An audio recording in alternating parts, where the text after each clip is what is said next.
are doing mensuration, that is volume surface area of class 9th NCERT exercise 13.1, and हमारे last 2 questions are only left of exercise 13.1, and today we are going to start question number 7.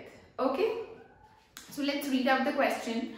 Shanti Sweet Stall was placing an order for making cardboard boxes for packing their sweets. Sweets pack करने के लिए cardboard boxes के लिए order देना है किसी sweet stall ने, और किस टाइप के बॉक्सेस होने चाहिए? 2 sizes of the boxes were required.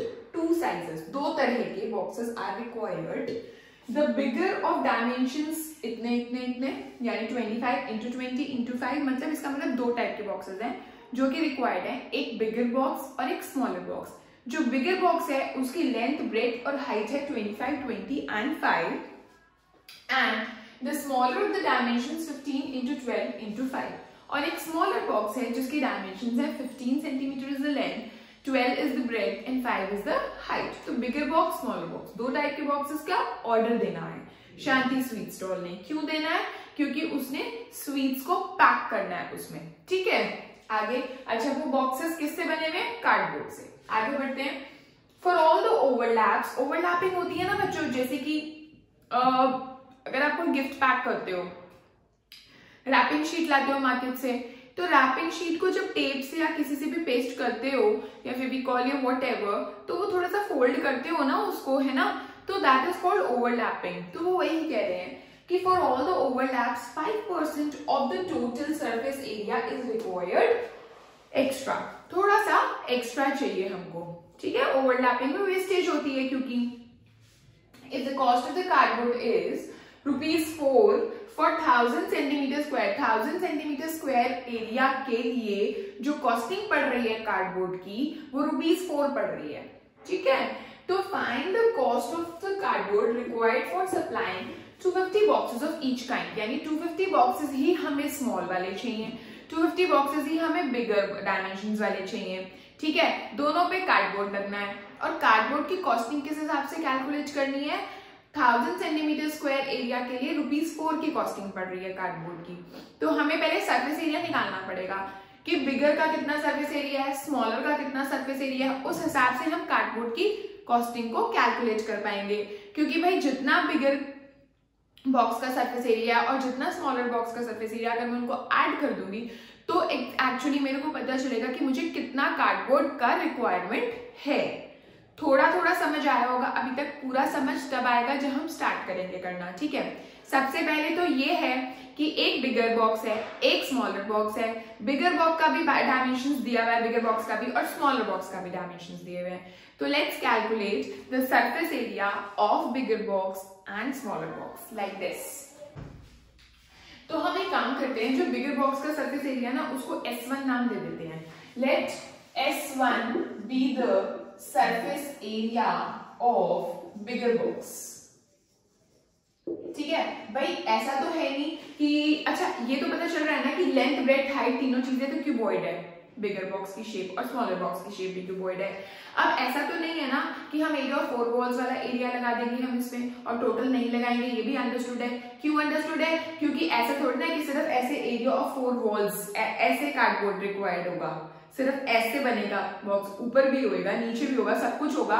भाई हमें उसमें मिठाई यानी स्वीट्स डालनी है उस बॉक्स में, तो कवर भी होगा उसका, नीचे भी होगा, ऐसे भी होगा, सब कुछ होगा. कार्डबोर्ड हर जगह लगना है, मतलब उसको कवर करने के लिए, उसको रखने के लिए.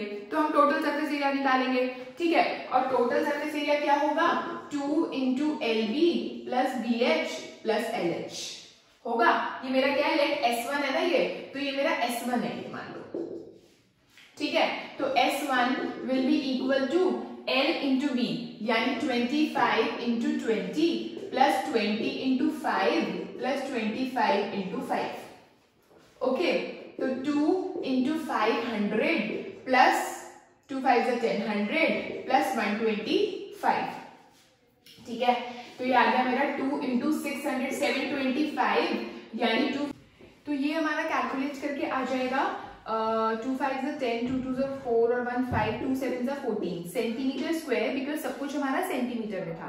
ठीक है, तो ये हमारा बिगर बॉक्स का सरफेस एरिया हो गया। इसी हिसाब से इसी तरह से हम स्मॉलर बॉक्स का भी सरफेस एरिया निकालते हैं, ठीक है। तो लेट उसको हम S2 सपोज कर रहे हैं, let S2 be the surface area of smaller box. Alright, तो हमारा S2 क्या हो जाएगा 2 इंटू LB प्लस, अब क्या करेंगे हम 2 इंटू L क्या है मेरा 15 इंटू 12 प्लस 12 इंटू 5, मैं यहां से देखकर लिख रही हूँ, plus 15 into 5 centimetre square. L क्या है 15, B क्या है 12 और H क्या है 5। अब क्या आ जाएगा मेरा 2 into 15 into 12 is 180 plus 60 plus 75 centimetre square, which means अभी आ गया 180 plus 60 which is 240, 240 plus 75 is 315 centimetre square. 2 5 is 10, 2 1 is 2 3 और 2 3 is 6। यानी स्मॉलर बॉक्स का सरफेस एरिया इतना है और बिगर बॉक्स का सरफेस एरिया इतना है, तो टोटल सरफेस एरिया कितना हो गया, टोटल सरफेस एरिया बिगर प्लस स्मॉलर का 630 और 1450 विच मीन्स 2080 सेंटीमीटर स्क्वायर हो गया मेरा total surface area of the bigger box and the smaller box. But ये क्वेश्चन हमने सॉल्व किया यहाँ तक। अभी आगे उन्होंने बोला for all the overlaps 5% of the total surface area is required extra. तो ओवरलैपिंग के लिए एक्स्ट्रा सरफेस एरिया चाहिए। क्या करेंगे हम, देखो फॉर ओवरलैपिंग 5% ऑफ, वही चीज लिख रही हूं मैं, टोटल सरफेस एरिया, यही दिया है ना। तो 5% मतलब नीचे 100 आ गया, ऑफ का मतलब मल्टीप्लाई, टोटल सरफेस एरिया मतलब 2080 ये आ गया, ठीक है। अब 80 से 80 कट गई, 5 2 से 10, 2 से ये काटा तो मेरा आ गया 104 सेंटीमीटर स्क्वायर। ऑलराइट, तो इतना जो सरफेस एरिया है वो मुझे एक्स्ट्रा चाहिए, ठीक है। ये तो मुझे चाहिए ही चाहिए ये वाला, और ये वाला एक्स्ट्रा चाहिए, तो इसमें इसको मैं ऐड कर देती हूँ तो टोटल पता चल जाएगा कि कार्डबोर्ड एक्चुअली चाहिए कितना, ठीक है। तो हमने क्या करा, 2080 में 104 ऐड कर दिया, तो वो आ गया मेरा 2184 सेंटीमीटर स्क्वायर एरिया। लेकिन एक बात बताओ, ये जो मैंने S1 माना था और मैंने ये सरफेस एरिया निकाला था, ये कितने बॉक्स का था, एक बिगर बॉक्स का। इसी तरह से फिर मैंने S2 निकाला, ये कितने बॉक्स का एरिया था, एक स्मॉलर बॉक्स का। एक बिगर बॉक्स एक स्मॉलर बॉक्स, दोनों का एडिशन, और दोनों में जो ओवरलैपिंग वाली चीज है वो हमने ऐड कर दी। तो ये सब कितने का आया, ये एक का चल रहा है, एक बिगर बॉक्स एक स्मॉलर बॉक्स। हमें कितने बॉक्सेस रिक्वायर्ड हैं, देखो for all the overlaps 5% of the total surface area is required extra. यहाँ तक मैंने सॉल्विंग कर ली और मैंने ऐड भी कर दिया, which comes out to be 2184 centimetre square. Now, if the cost of the cardboard is ₹4 for 1000 centimetre square, costing में बाद में आते हैं, इससे नेक्स्ट वाला लाइन पढ़ते हैं।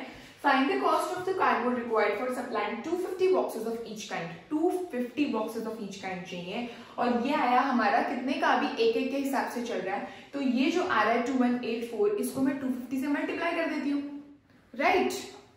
अब मैं क्या लिखने वाली हूँ कि surface area of 250 boxes of each kind, क्योंकि 250 बॉक्सेस हमें दोनों तरह के चाहिए, बिगर बॉक्स भी और स्मॉलर बॉक्स की।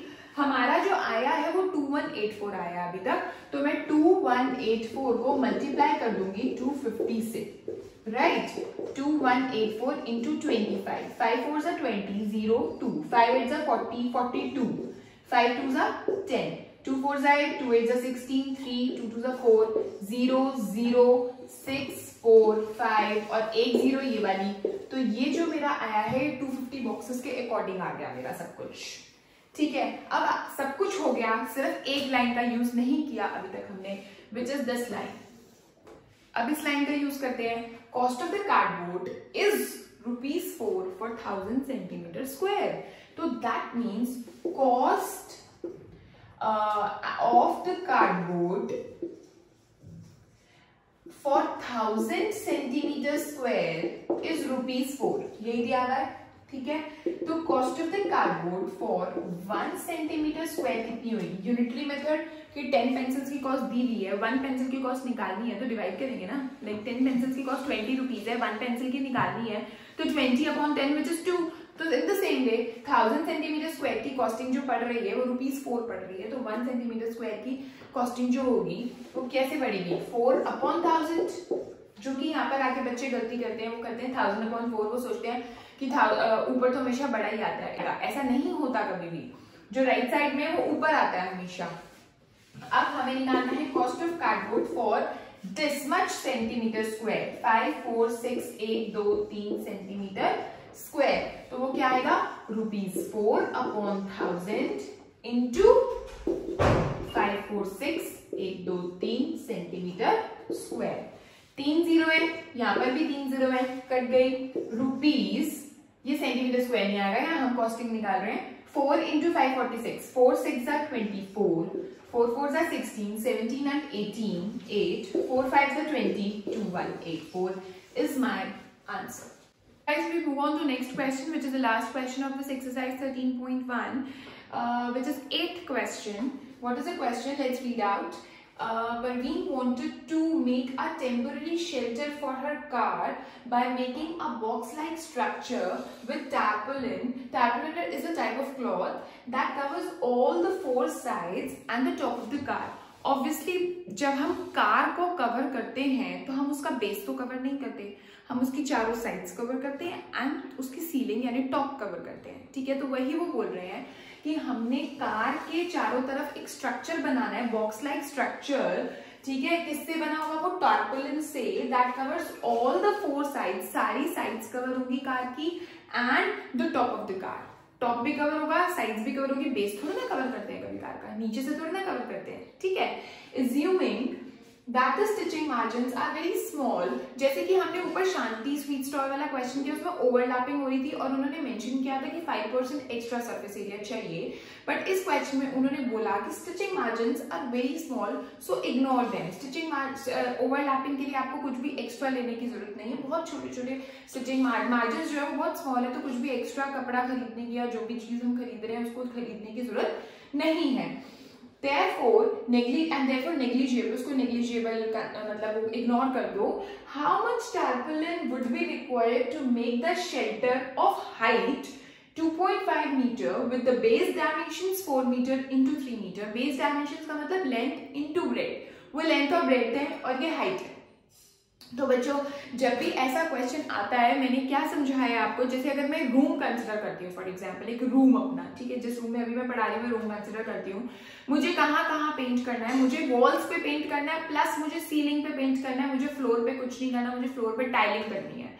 तो मैं क्या यूज करूंगी? मैं यूज करूंगी area of 4 walls plus ceiling का area. Area of 4 walls is what?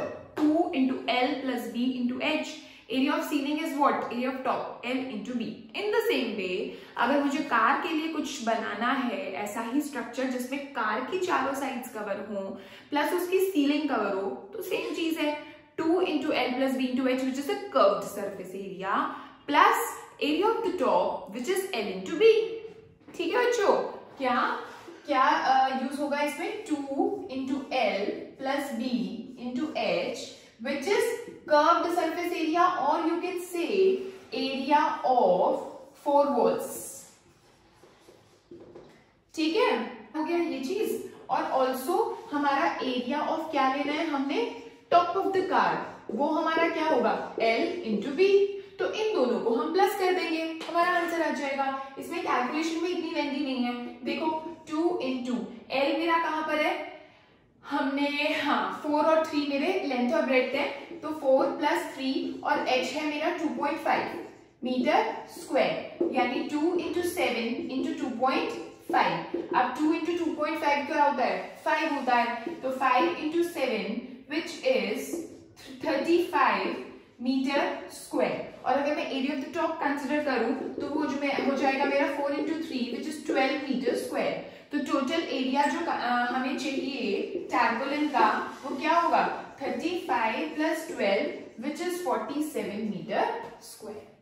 तो ये वही चीज है कि अगर हमें इस रूम को पेंट करना है तो मैं एरिया ऑफ 4 वॉल्स लेती हूँ जैसे कि ये, और एरिया ऑफ टॉप लेती हूँ which is L/V। In the same way अगर मुझे कार को कवर करना है तो तब भी मैं बेस को कंसिडर नहीं करती, मैं उसके टॉप को कंसिडर करती हूँ कार के, और कार की सारी साइड्स को कंसिडर करती हूँ। कार की सारी साइड्स मतलब ये, कार का टॉप मतलब ये, दोनों का एरिया निकाला, दोनों को ऐड कर दिया। Alright, so this was the last question of this exercise and in my next video we are going to start example, जो भी इसके आगे नेक्स्ट एग्जाम्पल होगा, एग्जाम्पल थर्ड होगा क्योंकि इस एक्सरसाइज से पहले 2 एग्जाम्पल्स थे।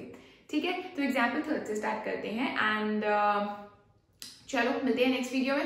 Okay, bye bye.